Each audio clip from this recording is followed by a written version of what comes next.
बिस्मिल्लाहिर्रहमानिर्रहीम। अस्सलाम वालेकुम। मैं हूं शकील मलिक। सुप्रीम कोर्ट की तरफ से एक नया हुक्मनामा आज जारी कर दिया गया है। 8 रुकनी जो बेंच कायम किया गया था, ये इन कैमरा सेशन यानी कि चैम्बर में ये समाअत हुई है। और आज की समाअत में पहले तो वो जो जजिस के हवाले से, सुप्रीम कोर्ट के हवाले से जो बिल पेश किया मंजूर किया था कौमी असम्बली ने, उस पर अमल दरामद रोका गया, यानी कि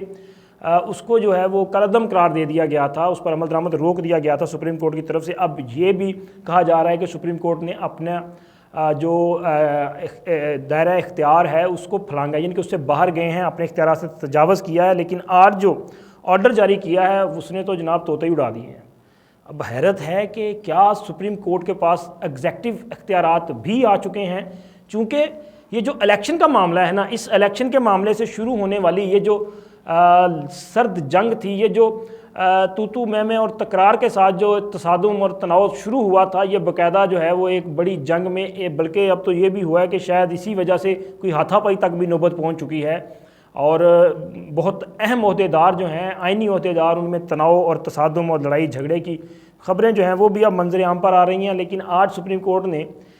एग्जेक्टिव का जो इख्तियार है वो इस्तेमाल किया है, यानी कि इलेक्शन ये जो होना था, जिसके लिए फ़ंड्स जारी किए जाने हैं, वफाकी हुकूमत को हुक्म दिया गया था कि आप 21 अरब रुपए जारी करें। मामला पार्लियामेंट में चला गया। अब पार्लियामेंट ने वो बिल मुस्तरद कर दिया। उन्होंने कहा जी हमारे पास पैसे नहीं है तो इलेक्शन नहीं होगा। होना तो ये चाहिए कि अगर कार्रवाई करनी है तो फिर आप पार्लियामेंट को नोटिस जारी करें, जो अरकान असम्बली हैं उनको नोटिस जारी करें, हुकूमत को नोटिस जारी करें और बुलाएं, और जो कार्रवाई हो सकती फिर उसका आगाज़ करें। लेकिन आज अदालत की तरफ से एक हुक्मनामा जारी कर दिया गया है और स्टेट बैंक ऑफ पाकिस्तान को ये हदायत जारी की गई है कि जी वो अज़ खुद जो फेडरल कंसोलिडेटेड फ़ंड है उसमें से ये 21 अरब रुपया इलेक्शन कमीशन को जारी कर दे। अब यहाँ पे सवाल ये पैदा होता है कि क्या स्टेट बैंक हुकूमत वक़्त की इजाज़त के बगैर अज़ खुद इस तरह की कोई ट्रांजैक्शन जो है वो कर सकता है? क्या सुप्रीम कोर्ट के पास कोई ऐसा इख्तियार मौजूद है? देखिए, सुप्रीम कोर्ट के पास आइन की तशरीह करनी है। उन्होंने जो आइन, वो आइन जो कि पार्लियामेंट बनाती है, वो आइन जिसकी तरमीम, उसमें क्या चेंजिंग्स करनी है, उसमें क्या कानून बनाना है, उस आइन को बनाने वाली जो मदर बॉडी है वो पार्लियामेंट है। तो पार्लियामेंट ने आइन बनाना है और सुप्रीम कोर्ट जो है वो एक आइनी अदारा है और उसने उस जो कानून है, वो आइन जो है उसकी तशरीह करनी है कि आया इस पर जो अमल दरामद किया जा रहा है वो इसकी रूह के मुताबिक है या नहीं है, वो तशरीह उन्होंने करनी है। लेकिन एग्जेक्टिव इख्तियारात जो हैं वो हुकूमत के पास हैं, मुंतखब हुकूमत के पास होते हैं। लेकिन यहाँ पे वो एग्जेक्टिव इख्तियार भी सुप्रीम कोर्ट ने खुद इस्तेमाल किया है, चूँकि उन्होंने डायरेक्टली स्टेट बैंक को कहा जी आप कहें। अब यहाँ पे क्या स्टेट बैंक अदालत के हुक्म पर आज खुद जो है वो ये ट्रांजैक्शन कर सकता है? तो यहाँ पे बहुत सारी राय जो है वो ये आई है कि सुप्रीम कोर्ट के हुक्म पर स्टेट बैंक आज खुद ऐसी कोई ट्रांजैक्शन नहीं कर सकता, क्योंकि स्टेट बैंक के पास भी ऐसा कोई इख्तियार मौजूद नहीं है। उसने भी बिलाखिर जो एग्जेक्टिव अथॉरिटी है उनकी इजाज़त लेना उनके लिए ज़रूरी होगा, यानी कि मामला फिर हुकूमत के पास ही चला जाएगा। तो पहले ही तनाव की सूरत हाल है, इसमें जो दीगर अदारे हैं उनको मज़ीद इन्वॉल्व करके उनको भी इस तनाव का हिस्सा बनाने की जो है ये जो कोशिश है, इसका खमियाजा सबको भुगतना पड़ेगा और इसका जो नतीजा होगा वो अच्छा नहीं होगा, क्योंकि इससे पहले ही बहुत सारी तकसीम हो चुकी, बहुत सारे तनाव जो है वो बढ़ चुके। अब तो मामला यहाँ तक पहुँच चुका कि जजिस के माबैन तलह कलामी और सख्त जुमलों का तबादला जो है वो शायद बहुत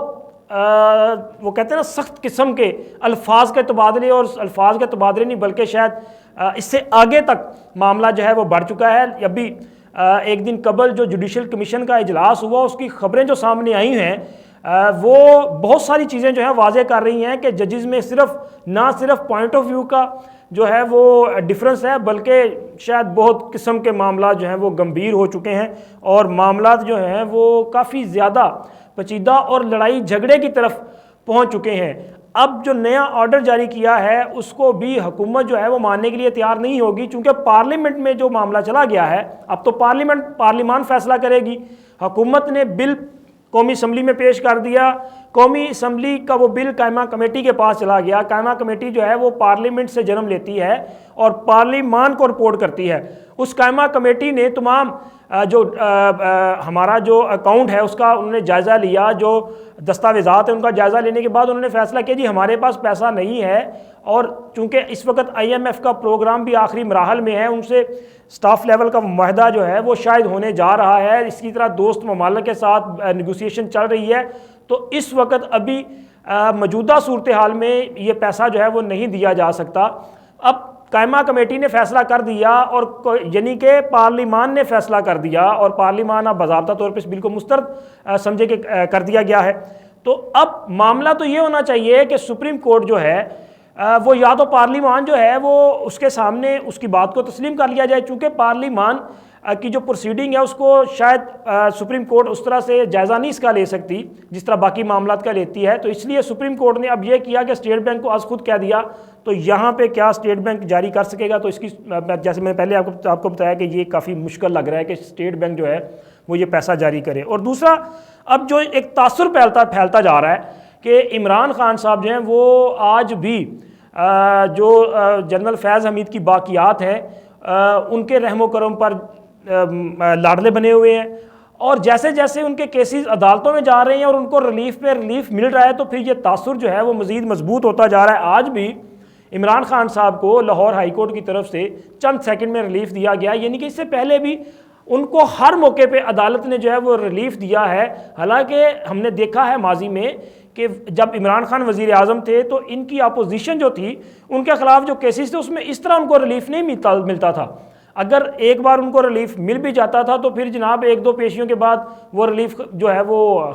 واپس لے لیا جاتا تھا, یعنی کہ عبوری ضمانت جو ہے وہ ختم ہو جاتی تھی, دوبارہ اس کو جو ہے وہ ایکسٹینڈ نہیں کیا جاتا تھا, تو ان کی گرفتاریاں. لیکن عمران خان صاحب کے خلاف اگر کوئی بھی کارروائی جو ہے وہ کوئی بھی ادارہ کرتا ہے تو ان کو فوری طور پہ جو ہے وہ ریلیف مل جاتا ہے. تو اس کا مطلب یہ ہے کہ پھر آج بھی عمران خان جو ہے وہ لاڈلے ہیں, اور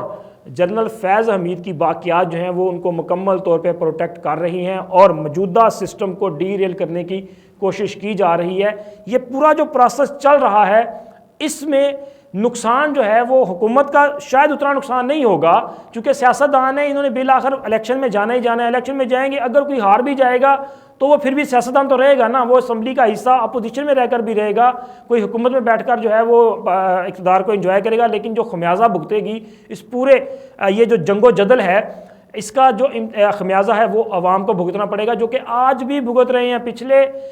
تقریباً کوئی 1.5 سال سے جس طرح کے بدترین حالات ہیں, مہنگائی کی صورتحال جو ہے وہ آسمانوں پہ پہنچ چکی ہے, لوگوں کی جو